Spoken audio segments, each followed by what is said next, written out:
Today we're heading into the deepest, darkest corners of the Earth, into caves that twist reality, shatter orientation, and trap the unprepared. These aren't just stories about getting lost.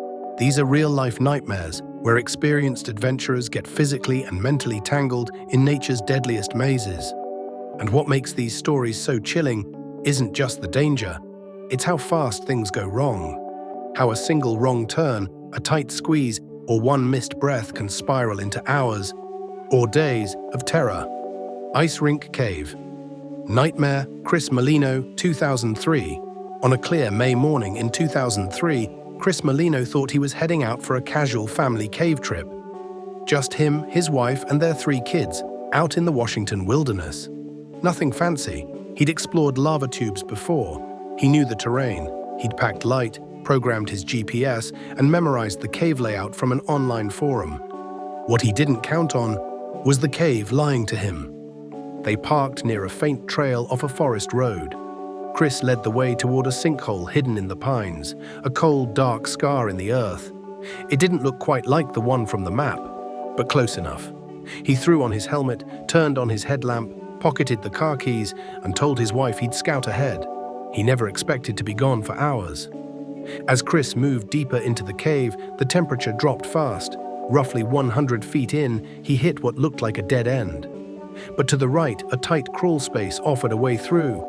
It matched what he remembered, at least he thought it did.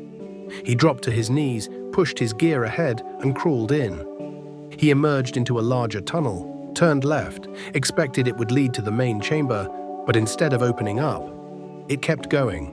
Longer, uneven, silent. Just the sound of his own boots scraping against stone. Eventually, he came to a collapsed ceiling. Nothing about it looked familiar.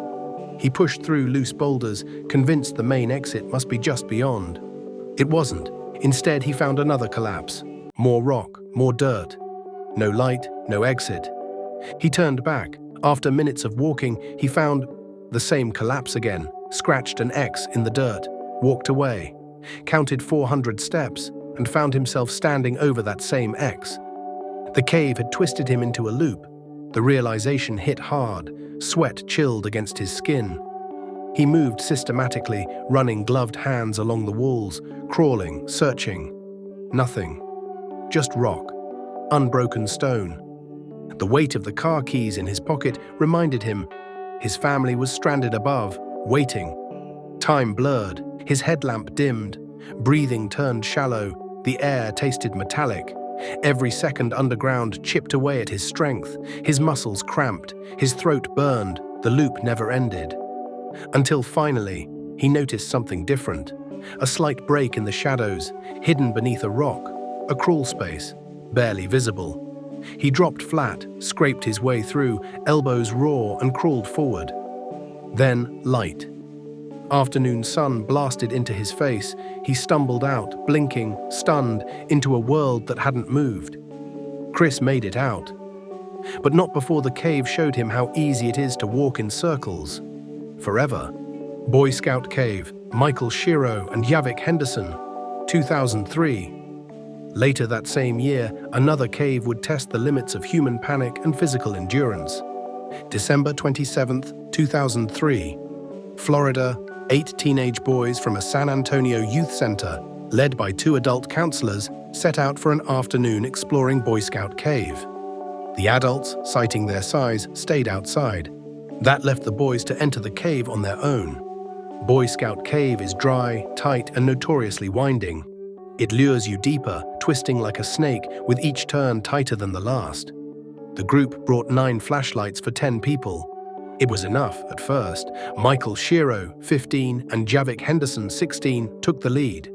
The group advanced confidently. The temperature held steady, but the deeper they went, the heavier the silence became.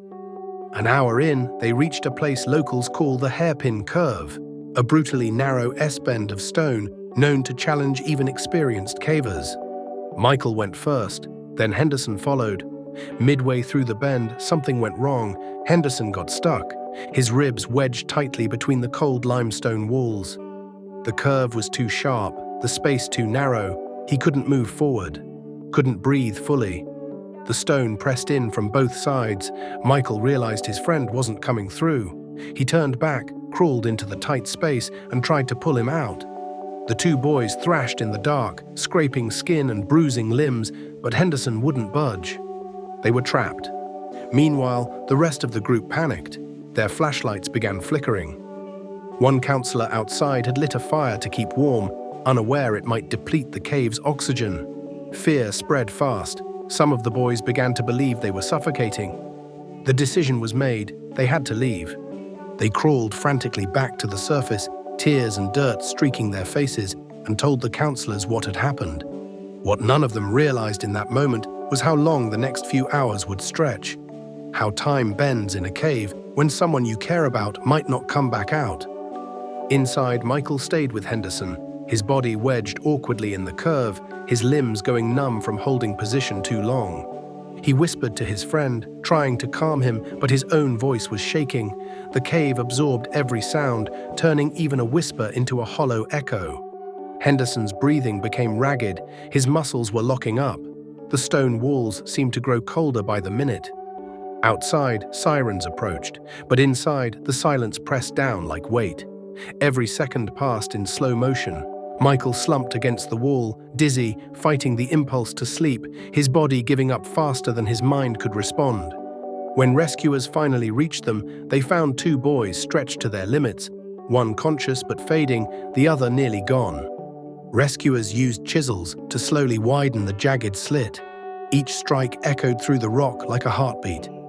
It took more than an hour to free Henderson. He emerged wrapped in thermal blankets, barely able to speak. Michael was worse, limp, pale, unresponsive. Rescuers moved fast, hauling his body out inch by inch. 2 hours after finding him, they surfaced. Both boys were rushed to the hospital, suffering from severe hypothermia and near-total exhaustion. Michael would remain unconscious for almost a full day. Boy Scout Cave was quiet again, but the hairpin curve still waits. Tight, silent, unblinking. Keyhole Cave, Craig Douglas, 1998. July 18, 1998, Utah. Craig Douglas returned to Keyhole Cave with his sister Jessica and two friends. They'd turned back early on a previous trip. This time, they wanted to reach the bottom, 113 feet down.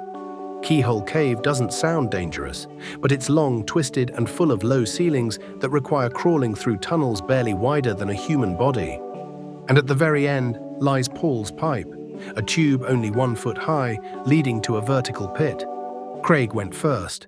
He flattened himself, inching forward through the pipe. Stone pressed into his ribs. His shoulders scraped the walls. He reached the pit, extended his leg down, trying to find the lip.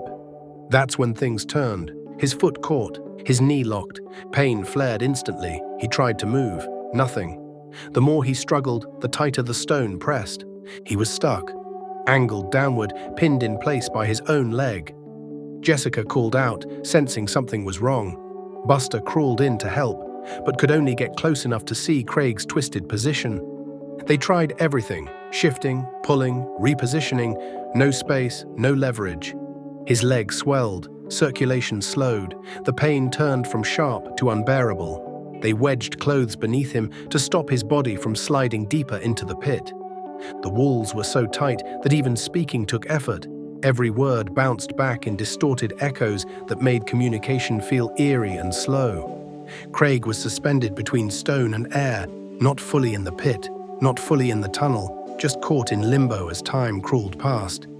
His breathing became a slow ritual, not out of calm, but because each breath required deliberate control to avoid triggering another muscle spasm. Jessica tried to keep him talking, asking questions, telling stories, anything to hold off the creeping panic they could all feel rising. The cave around them felt timeless. There was no day or night, just the cold presence of rock pressing in without mercy. At one point, Craig nearly passed out, not from pain, but from the weight of knowing that the longer he stayed, the harder it would be to leave with both legs intact. Rescuers finally arrived, crawling through 370 feet of narrow passage. They tried lubricants, water, oil. Nothing worked. Craig's leg was still trapped. Then hypothermia started. His body temperature dropped. They ran power lines through the cave to use a heat gun. It helped, but oxygen levels fell. Breathing became harder. They built a ventilation system to pump fresh air in. 30 hours later, he was still stuck. The decision was made: start chiseling. They chipped away at the surrounding stone bit by bit for hours. Eventually, they handed Craig the drill. The final corner was unreachable otherwise. Shaking from exhaustion, Craig carved away the last piece of stone himself, and the rock finally released him. Extraction took 8 more hours. When he emerged after 43 hours underground, his leg was ruined, but his life was saved. Paul's pipe held him nearly 2 full days. Source: Doudoub's Cave, John Manley. September 28, 2008, Jura Mountains, eastern France. John Manley, a 32-year-old British diver, stood at the entrance to the Source Doudou, a narrow, moss-ringed opening that led into icy blackness. John wasn't just a casual explorer, he was experienced, trained, and determined. That day, he planned to dive past known limits. He brought with him a closed-circuit rebreather, large, heavy, but capable of extended dives. His friends warned him it was too bulky for the tight passages. He didn't listen. The dive began smoothly. He edged deeper, past jagged rock, through silt-filled chambers where visibility vanished with every movement. The cave twisted downward into shaft S3, cold, tight, brutal. John pressed forward. At 322 meters, he reached the floor. Then he found a narrow side tunnel, one previously widened for emergency escapes. He took it. The rock closed in. Debris loomed overhead like sunken ribs. One mistake could trigger a collapse. He kept going. Finally, he reached the first major fold, a slope of twisted stone. He'd made it farther than most. He paused, staring into the void ahead, a tunnel of darkness winding deeper into the unknown. The water around him felt heavier now, like the cave itself was watching. His flashlight flickered for a second, then came back. That was enough to tell him it was time to leave. He turned back. That's when the cave fought back. One squeeze required him to remove his rebreather.